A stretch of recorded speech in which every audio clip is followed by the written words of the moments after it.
안녕하세요. 피부열의 이재열입니다. 오늘은 모공 치료를 병원에서 어떻게 하고 있는지에 대해서 말씀을 드릴 거고요. 일단 병원에서는 모공이 왜 커지고 있나에 대한 원인의 분석이 먼저이겠죠. 피지 분비가 증가하는 경우, 여드름 흉터와 연관된 경우, 노화가 있는 경우, 털이 나 있는 경우, 이런 것들 중에 어디에 해당되는지를 먼저 분석을 합니다. 피부염이 좀 동반돼서 그런 경우에는 사실 피부염에 대한 치료만 해줘도 모공이 저절로 좀 특정 시기를 지나고 나면 좋아져 보이는 수도 있어요. 그리고 이외에 특별히 다른 문제 없고 피지 분비가 조금 증가해 있는 정도고 이제 모공이 좀 커진 것 같아서 고민이신 분들한테는 이제 가벼운 스케일링이라던가 프락셀 같은 시술들이 도움이 될 수가 있습니다. 다음으로 피지 분비가 심하게 늘어나 있고 여드름이 동반되는 경우에는 이제 피지 분비를 줄인다고 하는 레이저 시술들을 의사들이 권하는 경우가 많아요.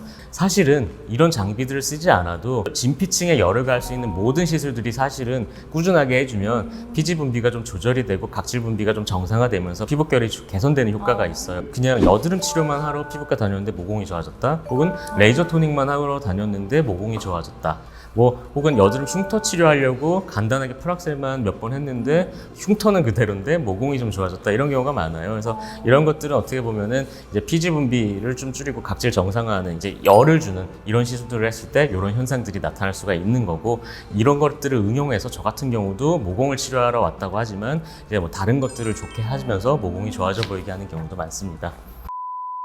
그러면 열 말고 이게 물광 주사 같은 것처럼 뭘 채워주면요?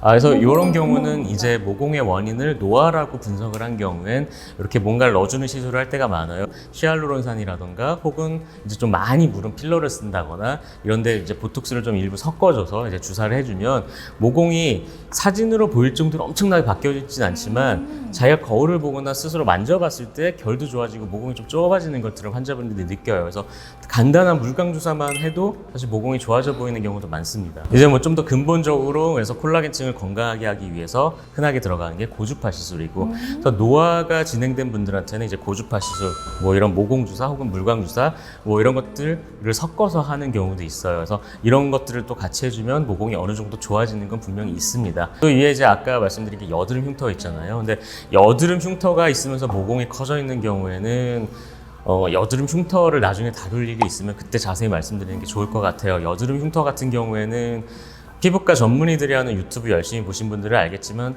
모든 전문의들이 아마 자신있게 나 흉터 치료 잘해요 라고 말씀드린 거 본 적은 별로 없을 거예요. 한 1년 정도를 꾸준하게 이제 시술을 열심히 모든 것들을 다 쏟아 부어서 이제 조금의 개선 문을 유도하는 것이 어떻게 보면 흉터 치료입니다. 그래서 그런 측면에서 좀 모공편에서 간단하게 다루기에는 조금 복잡해요.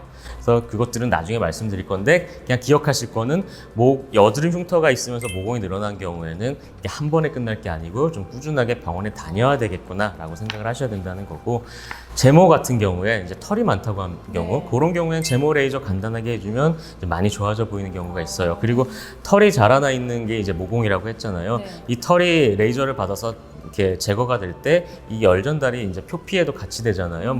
그런 열 전달이 되면서 피부결이 좀 같이 개선되는 효과도 제모를 하면 얻을 수가 있습니다. 그래서 이런 나비존에 털이 있는 경우에 저는 그래서 제모 치료는 무조건 이제 모공 좋아지게 하기 위해서 같이 권하는 편이긴 합니다. 사실 그러니까 모공을 좋아지게 하는 딱 하나의 시술법이 있다기보다는 경우에 따라서 이제 다양한 방법들이 있는 거죠.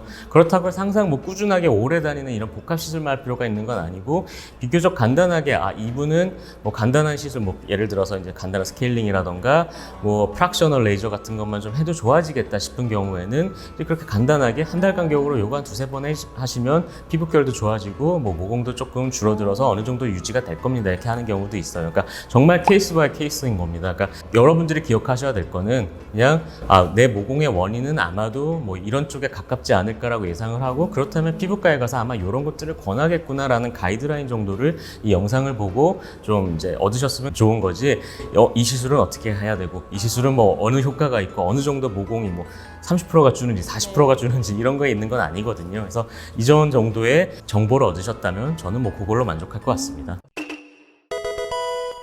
정말 힘들었습니다. 이제 썸을 그만 타고 싶다라고 생각이 들었는데요. 모공 썸은 여기서 모공은 이제 그만하겠습니다. 질문이 있으시면 친절히 답변은 해드리겠습니다. 또 기회가 있으면 내년에쯤에 다시 다뤄볼 수도 있고요. 이상으로 여러분들과 유튜브로 썸을 타고 싶은 피부열의 이재열이었습니다.